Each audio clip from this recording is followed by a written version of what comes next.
ഓം gum ഗണപതയേ നമഃ. ഓം some സരസ്വത്യൈ നമഃ. ഓം gum ഗുരുഭ്യോ നമഃ. ഓം ശ്രീ മാത്രേ നമഃ. ഓം ശ്രീ മഹാദേവ്യൈ നമഃ.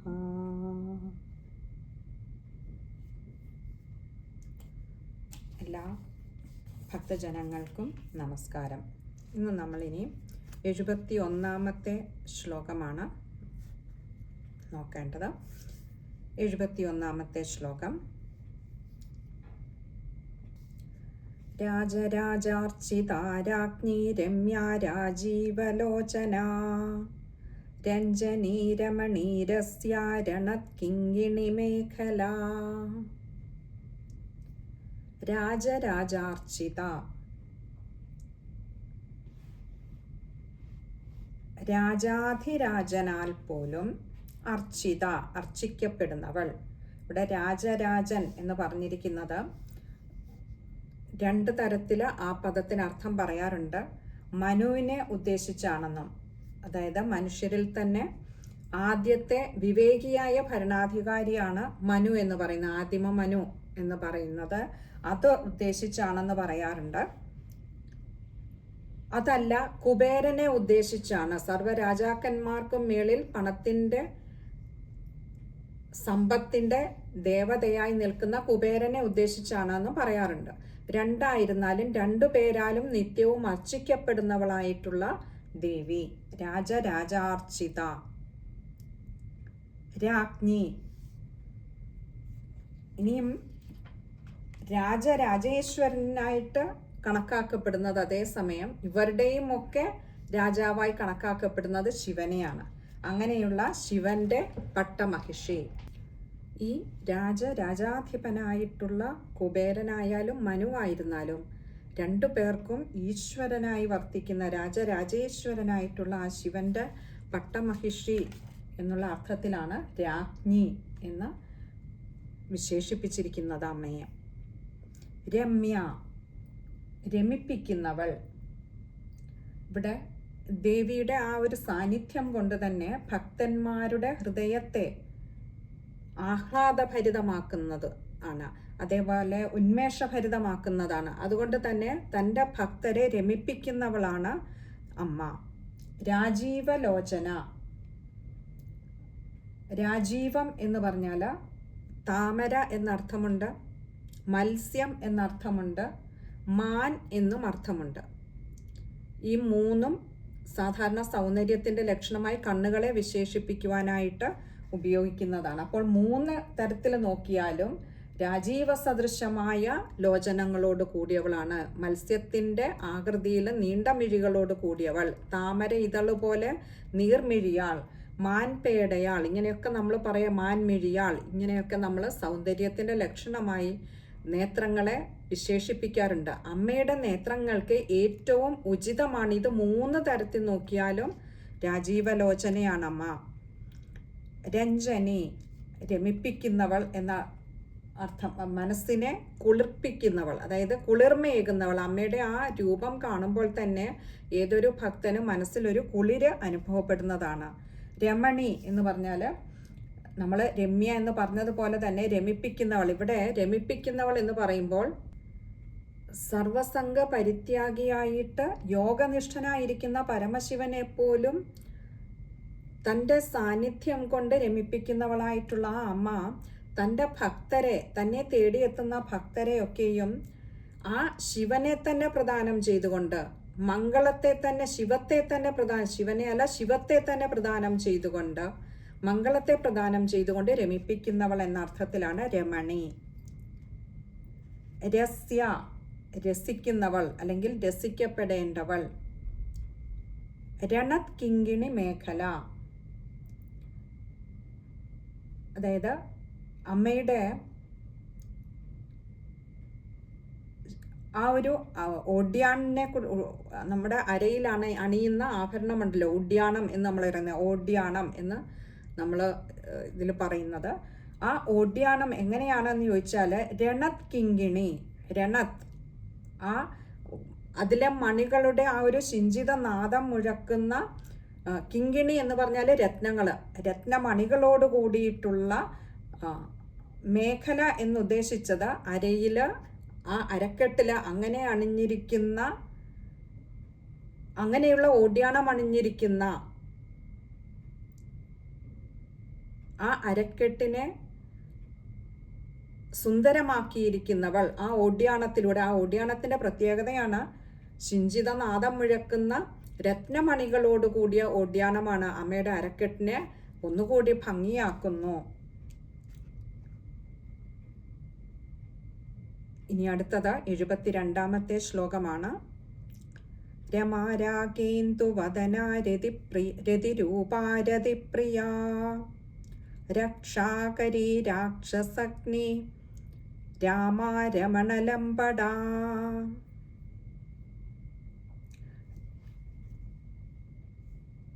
രമ, രമ എന്ന് പറഞ്ഞാൽ നമ്മൾ സാധാരണ രമ എന്നുള്ളതിന് ലക്ഷ്മി ദേവി എന്നൊരർത്ഥത്തിൽ പറയാറുണ്ട്. ഇവിടെ രമ എന്നുദ്ദേശിച്ചിരിക്കുന്നത് നമുക്കറിയാം, ശ്രീരാമചന്ദ്ര ഭഗവാന്റെ കാര്യം പറയാൻ രമാപതേ എന്ന് പറയാറുണ്ട്. ശ്രീരാമ രമാപതേ എന്ന് പറയാറുണ്ട്. അവിടെ ലക്ഷ്മി ദേവിയുടെ തന്നെ അംശാവതാരമായിട്ടുള്ള സീതാദേവിയുടെ പതേ എന്നുള്ള അർത്ഥത്തിലാണ് രമാപതേ എന്ന് പറയുന്നത്. പക്ഷെ ഇവിടെ രമ എന്നുദ്ദേശിച്ചിരിക്കുന്നത് ലക്ഷ്മി ദേവിയും സരസ്വതി ദേവിയുമായി തീർന്നവൾ, അതായത് വിദ്യാസ്വരൂപിണിയായിട്ടുള്ള സരസ്വതി ദേവിയും അമ്മ തന്നെയാണ്. നടനപ്രിയയായിട്ടുള്ള ലക്ഷ്മി ദേവിയും ഐശ്വര്യലക്ഷ്മിയും അമ്മ തന്നെയാണ്. രാഗേന്ദുവദന, ഇന്ദു എന്നാൽ ചന്ദ്രൻ, രാഗേന്ദു എന്ന് പറഞ്ഞാൽ പൂർണ്ണചന്ദ്രനെ പോലെ, രാഗേന്ദു എന്ന് പറഞ്ഞാൽ പൂർണ്ണചന്ദ്രൻ, രാഗേന്ദു വദന പൂർണ്ണചന്ദ്രനെ പോലെ വളരെ പ്രസന്നമായ വദന മുഖത്തോടു കൂടിയവൾ.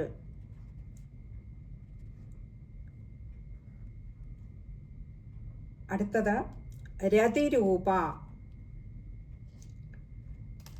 നമുക്ക് രതിദേവി എന്ന് പറഞ്ഞാൽ കാമദേവന്റെ പത്നിയാണ് രതിദേവി എന്ന് പറയുന്നത്. ആ രതിദേവിയുടെ രൂപമുള്ളവൾ രതിരൂപ എന്ന് പറഞ്ഞാൽ അമ്മ തന്നെയാണ്. ഇവിടെ കാമദേവന്റെ പത്നിയായിട്ട് ഉള്ള ആ രൂപം അത്രയും മോഹിപ്പിക്കുന്നതാണ് എന്നർത്ഥം അമ്മയുടെ ആ രൂപം. രതിരൂപ, രതിപ്രിയ, രതിദേവിയാൽ പരിസേവിക്കപ്പെടുന്നവൾ. രക്ഷാകരി, സകല ജഗത്തിനും രക്ഷാകർത്രിയായവൾ, രക്ഷിക്കുന്നവൾ. രാക്ഷസഗ്നി, രാക്ഷസകുലത്തെ ഒന്നാകെ തന്നെ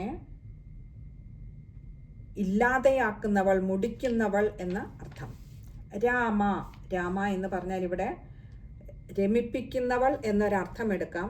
പിന്നെ നമുക്ക് രാമൻ എന്നതിൻ്റെ സ്ത്രീ പദമായിട്ടും രാമ എന്ന് പറയാറുണ്ട്. അതായത് പ്രകൃതിയിൽ സ്ത്രീലിംഗ വചനങ്ങളായിട്ട് ഏതേത് വസ്തുക്കളുണ്ടോ അതെല്ലാം അമ്മയാണ്, ദേവിയാണ്. നമുക്ക് രാമായണം ഇപ്പോൾ കഴിഞ്ഞിട്ടല്ലേ ഉള്ളൂ രാമായണ മാസം. രാമായണത്തിലും ഇത് തന്നെ നമുക്ക് കാണാം ഒരു ശ്ലോകം. പുരുഷനായിട്ട് എന്തൊക്കെയുണ്ടോ അതൊക്കെ രാമനും, സ്ത്രീയായിട്ട് എന്തൊക്കെയുണ്ടോ അതൊക്കെ സീതാദേവിയുമാണ്. അതായത് അപ്പോൾ രാമൻ എന്നതിൻ്റെ സ്ത്രീ പദമായിട്ട് രാമ എന്നെടുക്കുമ്പോൾ സ്ത്രീ രൂപത്തിൽ സ്ത്രീവാചിയായിട്ട് എന്തെല്ലാം ഉണ്ടോ സ്ത്രീലിംഗവാചികളായിട്ടുള്ള അതെല്ലാം അമ്മയാണ്.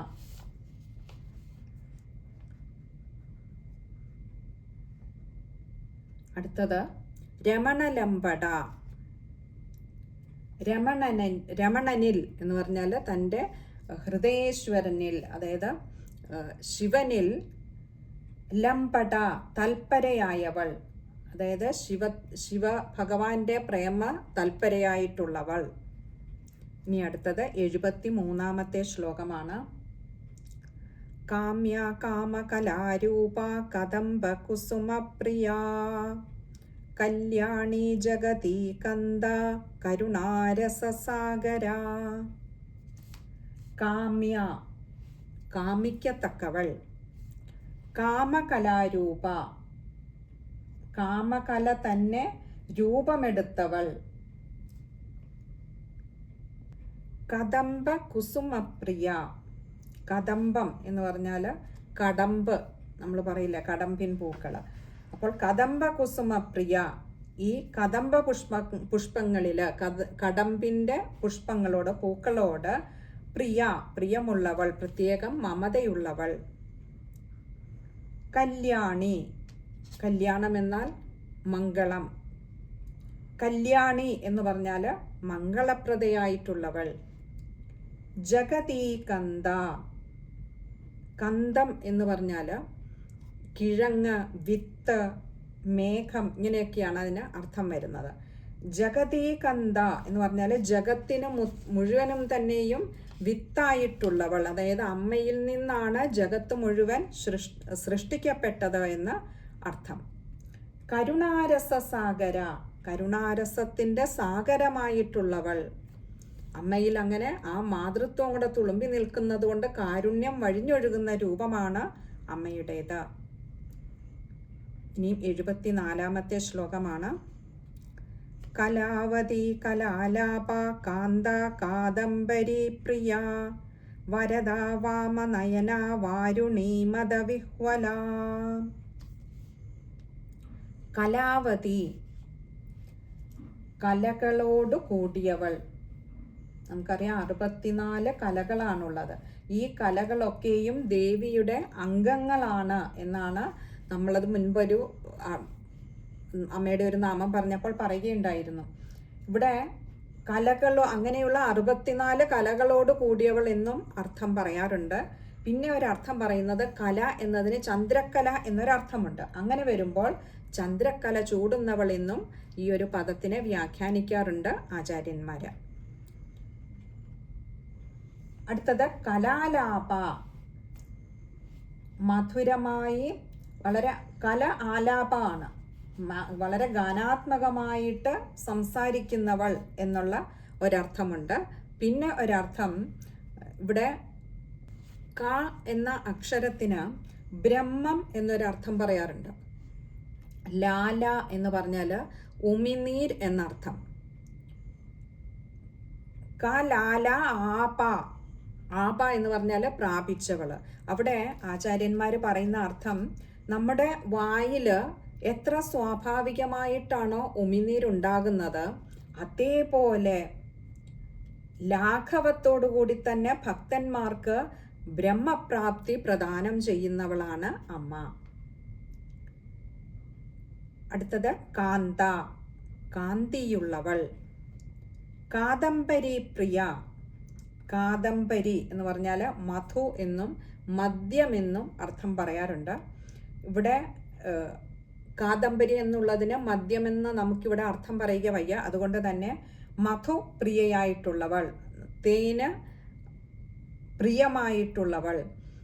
അതുകൊണ്ട് തന്നെയാണ് പൊതുവെ നമ്മൾ ദേവിക്ക് നിവേദ്യം വയ്ക്കുമ്പോൾ തേന് അതിലെ ഒരു അവിഭാജ്യ ഘടകമായിട്ട് മാറുന്ന. ദേവി പ്രീതിക്ക് ഏറ്റവും ഉത്തമമായിട്ടുള്ള നിവേദ്യമായിട്ട് തേൻ പറയാറുണ്ട് ഇവിടെ. അതുകൊണ്ടാണ് കാദംബരി പ്രിയ എന്ന് പറഞ്ഞത്. വരദ, വരങ്ങൾ നിർലോഭം പ്രദാനം ചെയ്യുന്നവൾ. ഇവിടെ തൻ്റെ ഭക്തർക്ക് മാത്രമല്ല, ഇനിയും മറ്റൊരു തരത്തിൽ പറഞ്ഞാൽ വരം എന്നുള്ളതിന് ശ്രേഷ്ഠം എന്നും ഒരർത്ഥം പറയാറുണ്ട്.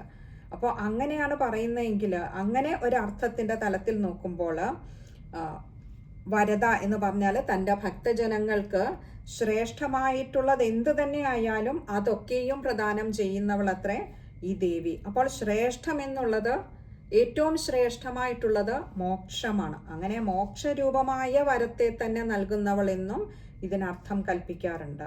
അപ്പോൾ ബ്രഹ്മാവിനും വിഷ്ണുവിനും ഭക്തന്മാർക്കും ഒക്കെയും വരത്തെ നൽകുന്നവളെന്നും, അതല്ല ഭക്തന്മാർക്ക് ഏറ്റവും ശ്രേഷ്ഠമായിട്ടുള്ള മോക്ഷപദത്തിലേക്ക് എത്തിക്കുക എന്നൊരു അനുഗ്രഹം കൂടി നൽകുന്നവളാണ് അമ്മ.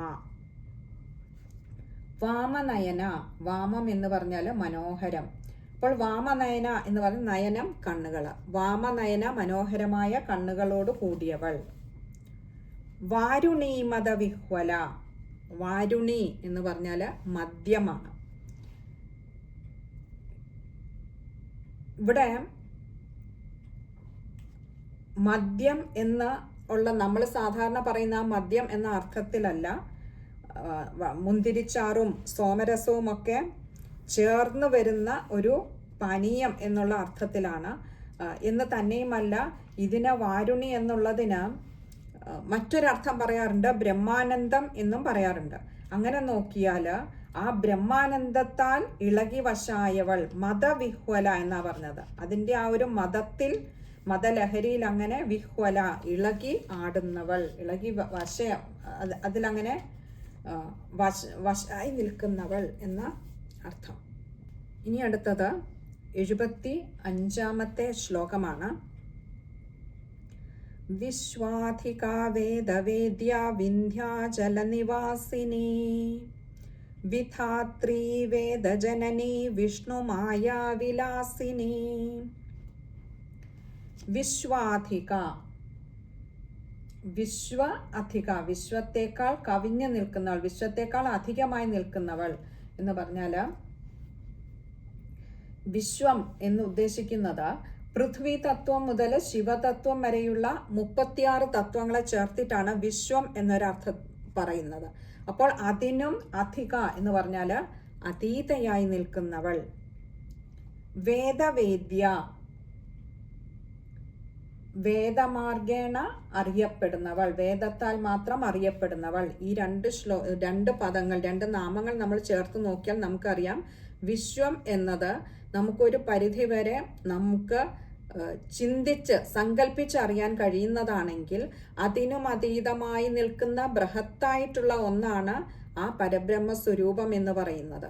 അങ്ങനെയുള്ള ഒന്നിനെ നമുക്ക് വേദമാർഗേണ മാത്രമേ അറിയാൻ കഴിയൂ എന്ന് പറഞ്ഞാൽ നമ്മുടെ ബുദ്ധി കൊണ്ട് അല്ലെങ്കിൽ നമ്മുടെ സങ്കല്പം കൊണ്ട് അറിയാൻ കഴിയുന്നതല്ല, മറിച്ച് വേദങ്ങളിലെ ആ പരമമായ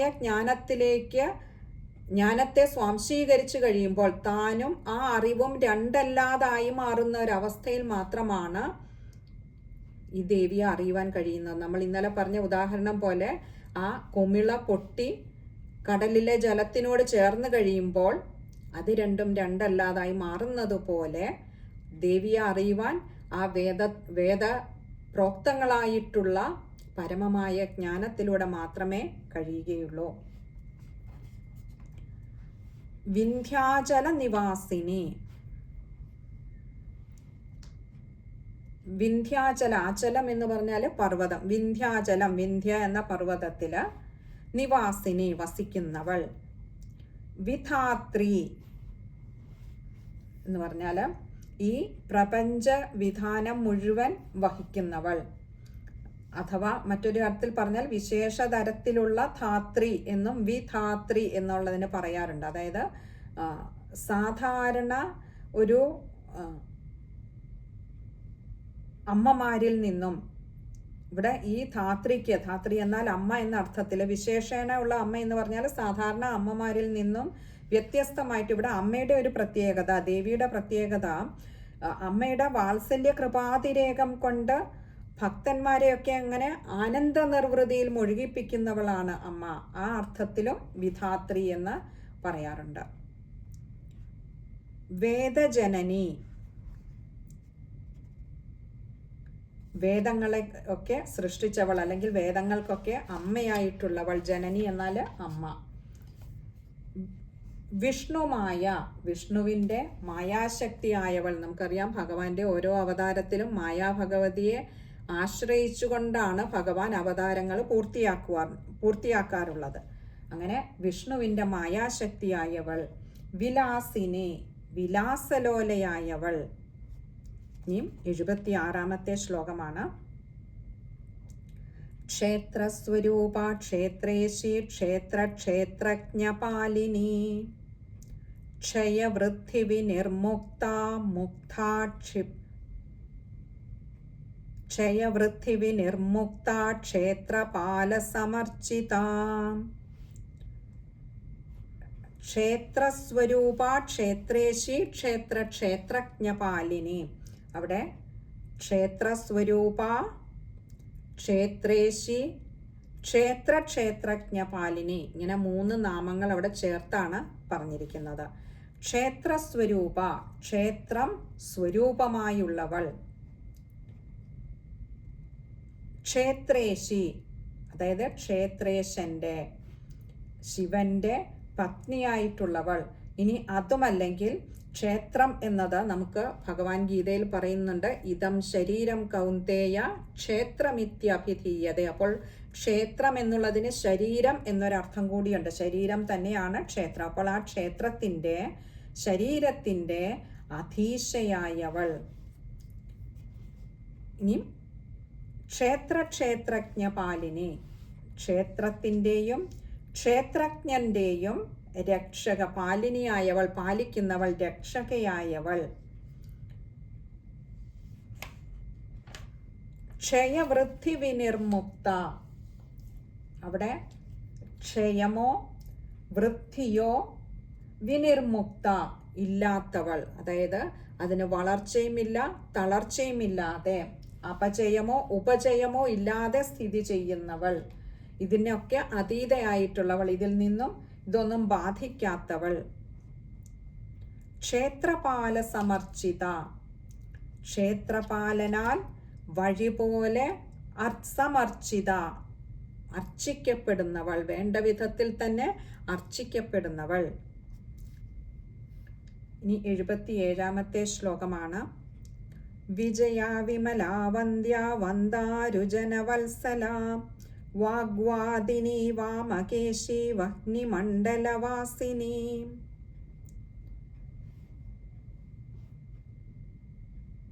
വിജയ എന്ന് പറഞ്ഞാൽ എപ്പോഴും ജയിക്കുന്ന ശീലത്തോടു കൂടിയവൾ. ഇനി അതുമല്ലെങ്കിൽ വിശേഷമായിട്ടുള്ള ജ്ഞാനത്തോടു കൂടിയവൾ എന്നും വിജയ എന്ന വാക്കിന് അർത്ഥമുണ്ട്. വിമല എന്ന് പറഞ്ഞാൽ കളങ്കം ലേശം പോലും ഇല്ലാത്തവൾ. അതല്ലെങ്കിൽ മറ്റൊരു തരത്തിൽ പറഞ്ഞാൽ ഈ കളങ്കം ഉണ്ടാകുന്നത് അവിദ്യ കൊണ്ടാണ്, ശരിയായ ജ്ഞാനമില്ലാത്തതുകൊണ്ട്. അപ്പോൾ അവിദ്യ ലേശം പോലും ഇല്ലാത്തവൾ. വന്ദ്യ, വന്ദനീയയായിട്ടുള്ളവൾ, സർവരാലും ആദരിക്കപ്പെട്ടവൾ, ആദരിക്കപ്പെടേണ്ടവൾ.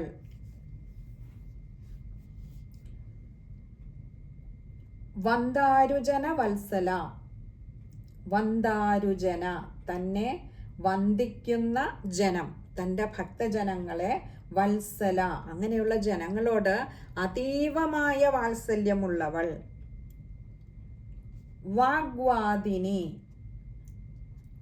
വാഗ്വാദിനി വാക്ക് വധിക്കുന്നവൾ, അതായത് ഓരോ സന്ദർഭാനുഗുണമായിട്ട് ഉചിതമായ വാക്കുകൾ പറയുവാനുള്ള ശക്തി പ്രദാനം ചെയ്യുന്നവളാണ് അമ്മ.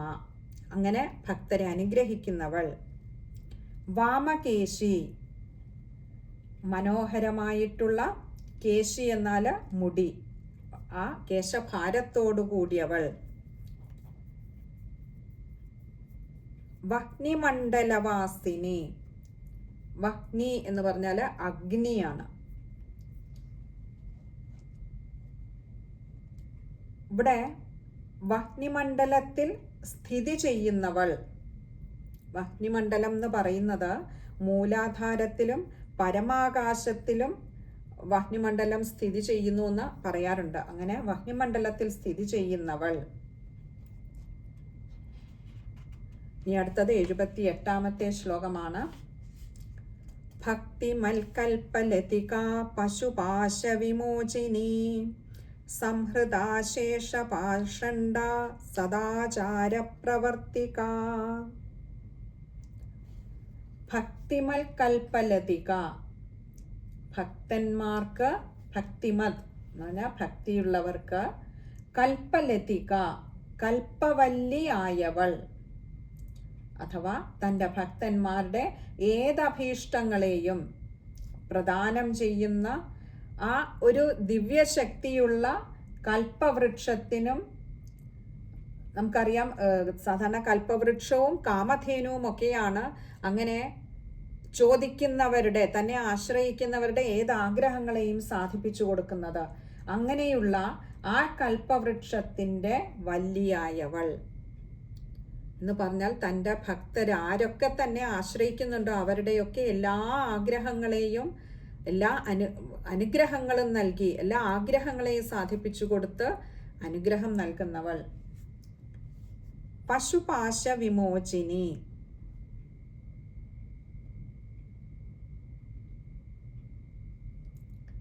പശുക്കളെ പാശത്തിൽ നിന്നും വിമോചിപ്പിക്കുന്നവൾ. ഇവിടെ പാശബന്ധം എന്ന് പറയുന്നത് ഈ സംസാര ബന്ധനം തന്നെയാണ്. അങ്ങനെ പശുക്കൾ എന്ന് ഉദ്ദേശിക്കുന്നത് സൃഷ്ടിക്കപ്പെട്ടവയൊക്കെയാണ്. പ്രത്യേകിച്ചും മനുഷ്യരെ പശുക്കൾ എന്ന് പല പുരാണങ്ങളിലും പറയുന്നത് നമുക്ക് കാണാം. അങ്ങനെ നോക്കിയാൽ പശുക്കളെ, മനുഷ്യരെ ഈ സംസാര സാഗരത്തിൽ നിന്ന് വിമോചിനി, പൂർണ്ണമായും മോചിപ്പിക്കുന്നവൾ.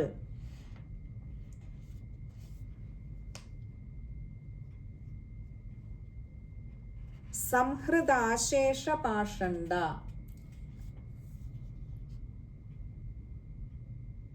പാഷണ്ഡ എന്നും ചില ഗ്രന്ഥങ്ങളിൽ പാഖണ്ഡ എന്നും പാഠഭേദം കാണാം. തെറ്റല്ല. പാഷണ്ഡന്മാരെ അമ്മ സംഹൃത അശേഷ, സംഹരിക്കുക. അശേഷം എന്ന് പറഞ്ഞാൽ നിശേഷം തന്നെ എല്ലാവരെയും, അങ്ങനെയുള്ള പാഷണ്ഡന്മാരെയൊക്കെയും. പാഷണ്ഡൻ എന്ന് പറയുന്നത് ഈ ധർമ്മവിരുദ്ധമായിട്ട് പറയുകയും പ്രവർത്തിക്കുകയും ചെയ്യുന്നവരെയാണ് പാഷണ്ഡന്മാർ എന്ന് പറയുന്നത്. അപ്പോൾ അങ്ങനെയുള്ള പാഷണ്ഡന്മാരെയൊക്കെ അശേഷ സംഹൃത, അവരെ ഒന്നാകെ തന്നെ സംഹരിക്കുന്നവൾ. സദാചാര പ്രവർത്തിക, എപ്പോഴും സത്പ്രവർത്തികളിൽ മാത്രം മുഴുകുന്നവൾ, അല്ലെങ്കിൽ മുഴുകിപ്പിക്കുന്നവൾ എന്നും പറയാം. കാരണം തൻ്റെ ഭക്തരെ നേരായ വഴിക്ക് നയിക്കുന്നതും അമ്മ തന്നെയാണ്. അമ്മ സ്വയവും എപ്പോഴും സൽപ്രവർത്തികളിൽ മാത്രം മുഴുകുന്നവളുമാണ്. മറ്റൊരു അർത്ഥം പറയാറുള്ളത് സത്യം, ധർമ്മം, സ്നേഹം, അതേപോലെ അഹിംസ എന്നീ മൂല്യങ്ങളിലൊക്കെ നിന്ന് ഒരല്പം പോലും വ്യതിചലിക്കാതെ പ്രവർത്തിപ്പിച്ചും കഴിയുന്നവൾ എന്ന അർത്ഥത്തിലും സദാചാര പ്രവർത്തിക എന്നതിന് അർത്ഥം കൽപ്പിക്കാറുണ്ട്. ഇനി അടുത്തത് 79-ാമത്തെ ശ്ലോകമാണ്. താപത്രയാഗ്നി സന്തപ്ത സമാഹ്ലാദന ചന്ദ്രിക തരുണീ താപസാരാധ്യ തനുമധ്യാ തമോപഹ.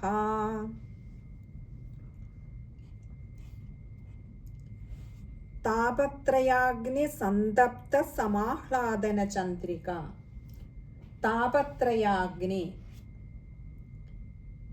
ഇവിടെ താപത്രയ അഗ്നി, താപത്രയങ്ങൾ എന്ന് പറയുന്നത്, താപം എന്ന് പറഞ്ഞാൽ ദുഃഖം എന്നർത്ഥം. ത്രയം മൂന്ന് തരത്തിലുള്ള ദുഃഖങ്ങളാണ് സാധാരണ എല്ലാ ജീവജാലങ്ങളെയും പിടികൂടുന്നത്. അത് ആധ്യാത്മികം, ആധിഭൗതികം, ആധിദൈവികം. ഇങ്ങനെ 3 തരത്തിലുള്ള ദുഃഖങ്ങളെ എല്ലാ സൃഷ്ടിക്കും ഉണ്ടാകും. അതായത് ദുഃഖങ്ങളെല്ലാം ഈ 3-ൽ ഏതെങ്കിലും ഒരു വിഭാഗത്തിൽ പെടുന്നവയാണ്. ഇതല്ലാതൊരു ദുഃഖമില്ല. ആധ്യാത്മികം എന്ന് പറഞ്ഞാൽ നമ്മുടെ ശാരീരികവും മാനസികവും ഒക്കെ ആയിട്ട് നമ്മുടെ ഉള്ളിൽ തന്നെ നമ്മൾ അനുഭവിക്കുന്ന ദുഃഖങ്ങൾ, അതിനെയൊക്കെ ചിന്തിച്ചുകൊണ്ടും ഒക്കെ നമ്മൾ അനുഭവിക്കുന്ന ദുഃഖങ്ങളാണ്. ആധിഭൗതികം എന്ന് പറഞ്ഞാൽ മറ്റുള്ള വസ്തുക്കളിൽ നിന്നും, ഭൂതമായിട്ടുള്ള സൃഷ്ടിക്കപ്പെട്ടിട്ടുള്ള മറ്റുള്ള വസ്തുക്കളിൽ നിന്നും നമുക്ക് ഉണ്ടാകുന്ന ദുഃഖമാണ്. അത് മറ്റ് സൃഷ്ടിക്കപ്പെട്ട ആളുകളിൽ നിന്നാവാം, അല്ലെങ്കിൽ മറ്റുള്ള സാഹചര്യങ്ങൾ കൊണ്ടാവാം. ഇങ്ങനെയൊക്കെ പലതരത്തിൽ നമുക്ക് സങ്കടങ്ങൾ ഉണ്ടാവാം, ദുഃഖങ്ങൾ ഉണ്ടാവാം. അതിനെയാണ് ആധിഭൗതികം എന്ന് പറയുന്നത്. ഇനി ആധിദൈവികം എന്ന് പറയുന്നത് അത് പ്രപഞ്ചശക്തികളിൽ നിന്ന്, ഇപ്പോൾ നമ്മൾ പറഞ്ഞാൽ ഈ വെള്ളപ്പൊക്കം, അതുപോലെ ഭൂമി കുലുക്കം തുടങ്ങിയ പ്രാപഞ്ചികമായ ശക്തികളിൽ നിന്നുള്ള ദുഃഖങ്ങൾ. അപ്പോൾ ഇങ്ങനെ 3 തരത്തിലുള്ള ദുഃഖങ്ങൾ മാത്രമേ ഏതൊരു സൃഷ്ടിക്കുമുള്ളൂ. അങ്ങനെ താപത്രയ അഗ്നി, ആ ഒരു ദുഃഖത്തിൻ്റെ അഗ്നിയിൽ സന്തപ്ത, ദുഃഖിക്കുന്നവരെ, സന്തപിക്കുന്നവരെ, ഈ ദുഃഖങ്ങളുടെയൊക്കെ അഗ്നിയിൽ പതിച്ച് സന്തപിക്കുന്നവരെ, ദുഃഖിക്കുന്നവരെ സമാഹ്ലാദന ചന്ദ്രിക, സമാഹ്ലാദിപ്പിക്കുന്ന, ആനന്ദിപ്പിക്കുന്ന ചന്ദ്രികയാണ് അമ്മ. ചന്ദ്രിക എന്ന് പറയുമ്പോൾ തന്നെ നമുക്കറിയാം ഒരു കുളിര് കോരിയിടുന്നതാണ്. അപ്പോൾ ഈ ദുഃഖങ്ങളൊക്കെ അനുഭവിക്കുക 3 തരത്തിലുള്ള താപത്രയങ്ങളിൽ നിന്നും, അതായത് ഈ 3 തരത്തിലുള്ള ദുഃഖങ്ങളിൽ നിന്നും പതിച്ച്, അവയിലൊക്കെ പതിച്ച്, അത് സാഹചര്യങ്ങൾ കൊണ്ടാവാം, സാഹചര്യങ്ങൾ തന്നെയും ഒരു തരത്തിലുള്ള ദുഃഖമാണ്, സാഹചര്യങ്ങളിലൂടെയാണ് ദുഃഖങ്ങളിലേക്ക് എത്തിപ്പെടുന്നത്. അത് നമ്മുടെയൊക്കെ പൂർവജന്മ കർമ്മ പ്രാരബ്ധങ്ങൾക്കനുസരിച്ചാണ് ഇവയൊക്കെ നമ്മളിലേക്ക് വന്നു ചേരുന്നത്. അങ്ങനെ ഈ 3 തരത്തിലുള്ള ദുഃഖങ്ങളിലൂടെയാണെങ്കിലും അതിൻ്റെ അഗ്നിയിൽ പതിച്ച് അതിൻ്റെ ചൂടിൽ വെന്ത് നീറുന്നവരെ ആഹ്ലാദിപ്പിക്കുന്ന, സമാഹ്ലാദിപ്പിക്കുന്ന സമാഹ്ലാദന ചന്ദ്രികയാണ് അമ്മ.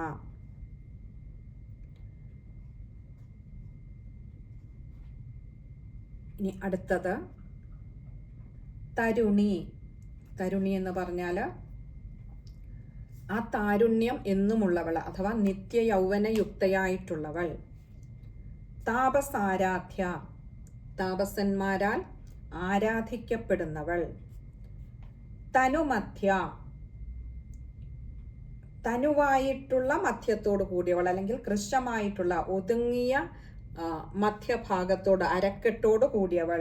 ഇത് സ്ത്രീ സൗന്ദര്യത്തിൻ്റെ ഒരു മികവായിട്ട് അമ്മയിൽ എടുത്തു പറയുന്ന ഒരു കാര്യമാണിത്. അപ്പോൾ ദേവി എന്ന് പറയുന്ന ആ സ്ത്രീ സൗന്ദര്യത്തിൻ്റെ തന്നെ ഏറ്റവും ഉദാത്തമായ ഒരു ഭാവമാണ്. അങ്ങനെ കൃശമായിട്ടുള്ള, അല്ലെങ്കിൽ ഒതുങ്ങിയ അരക്കെട്ടോട് മധ്യഭാഗത്തോട് കൂടിയവൾ. തമോപഹ, തമോ ഗുണജന്യമായിട്ടുള്ള ജാഡ്യത്തെ നശിപ്പിക്കുന്നവൾ എന്ന് പറഞ്ഞാൽ തമോ ഗുണത്തിൽ നിന്നുണ്ടാകുന്നതാണ് അജ്ഞാനം. ആ അജ്ഞാനത്തെ തന്നെ ഇല്ലായ്മ ചെയ്യുന്നവൾ. അജ്ഞാനം എന്നുള്ളത് തന്നെയാണ് മറ്റൊരു നാമത്തിൽ നമ്മൾ പറയുന്ന മായ. അപ്പോൾ ആ ഭക്തന്റെ ആ ഒരു മായാഭ്രമത്തെ തന്നെ ഇല്ലാതെയാക്കുന്നവൾ എന്ന് അർത്ഥം. ഇനി അടുത്തത് 80-ാമത്തെ ശ്ലോകമാണ്. ചിതിസ്തൽപദലക്ഷ്യാർത്ഥാ ചിദേകരസരൂപിണീ സ്വാത്മാനന്ദലവീഭൂത ബ്രഹ്മാദ്യാനന്ദസന്തതി. ചിതിസ്തൽപദലക്ഷ്യാർത്ഥ, ചിതി എന്ന് പറഞ്ഞാൽ ആ ചിത്ത അല്ലെങ്കിൽ ശുദ്ധജ്ഞാന സ്വരൂപിണി എന്ന അർത്ഥം. തൽപദലക്ഷ്യാർത്ഥ, തത്പദത്തിന് ലക്ഷ്യമായ ആ പരമാർത്ഥ വസ്തു സ്വരൂപിണി. അതായത് ഇവിടെ നമ്മൾ തത്വമസി എന്ന് പറയുന്ന ആ ഒരു മഹാവാക്യത്തിൻ്റെ ദൃഷ്ടാന്തമാണ് അമ്മയുടെ രൂപം എന്നർത്ഥം. അതായത് അത് നീ തന്നെ ആകുന്നു എന്ന് പറയുന്നത് ആ ഒരു ഭാവം, അത് തന്നെയാണ് തത്പദം എന്ന് പറയുന്നത്. അമ്മ, നമ്മളൊക്കെ ആ അമ്മയുടെ ഒരു ഭാഗം തന്നെയാണ്. കടലിൻ്റെ ഒരു ഭാഗമായിട്ട് അതിലെ ഒരു കുമിള ഇരിക്കുന്നത് പോലെ. അപ്പോൾ അത് ആ തത്പദത്തിന് ലക്ഷ്യമായിട്ടുള്ള ആ പരമാർത്ഥ വസ്തുവായിരിക്കുന്നത് കടല് തന്നെയാണ്. അതിൻ്റെ അംശമായി പല കുമിളകൾ ഉണ്ടാവും. പക്ഷെ പരമാർത്ഥ സ്വരൂപം എന്ന് പറയുന്നത് കടലാണ്. ഇവിടെ ദേവിയുടെ ഭാഗമായി അനേകം സൃഷ്ടികൾ ദേവിയിൽ നിന്നുണ്ടാകുന്നുണ്ടെങ്കിലും ആ പരമാർത്ഥ സ്വരൂപമായിരിക്കുന്ന ദേവിയെ, അതാണ് പരമമായ ലക്ഷ്യം, തത്പദത്തിന് ലക്ഷ്യമായിട്ടുള്ള പരമാർത്ഥ സ്വരൂപിണിയായിട്ട് ഇരിക്കുന്നവൾ. ചിദേകരസരൂപിണി, ചിത്താകുന്ന ഏകരസരൂപിണി, ഏകരസം സ്വരൂപമായിട്ടുള്ളവൾ. സ്വാത്മാനന്ദ ലവീഭൂത ബ്രഹ്മാദ്യാനന്ദ സന്തതി. സ്വാത്മാനന്ദ ലവീഭൂത, സ്വാത്മാനന്ദം കൊണ്ട് ലവീഭൂതമാക്കുന്ന എന്ന് പറഞ്ഞാൽ അതിനെ തുച്ഛീകരിക്കുന്ന, നിസ്സാരം, മറ്റുള്ളത്, അതായത് ഇനിയും പറയാൻ പോകുന്ന ഒന്ന് അവിടെ നിസ്സാരമായി മാറുന്നു അമ്മയുടെ ആ ഒരു സ്വാത്മാനന്ദം കൊണ്ട്. എന്ത്? ബ്രഹ്മാദ്യാനന്ദ സന്തതി, ബ്രഹ്മാദികളുടെ ആ ഒരു ആനന്ദ പരമ്പരയെ, ബ്രഹ്മാദി ആനന്ദ സന്തതിയാണ്, ബ്രഹ്മാദികളുടെ ആ ഒരു ആനന്ദ പരമ്പരയെ തന്നെ വളരെ തുച്ഛമായി മാറുന്നു അമ്മയുടെ സ്വാത്മാനന്ദം കൊണ്ട്. ഇവിടെ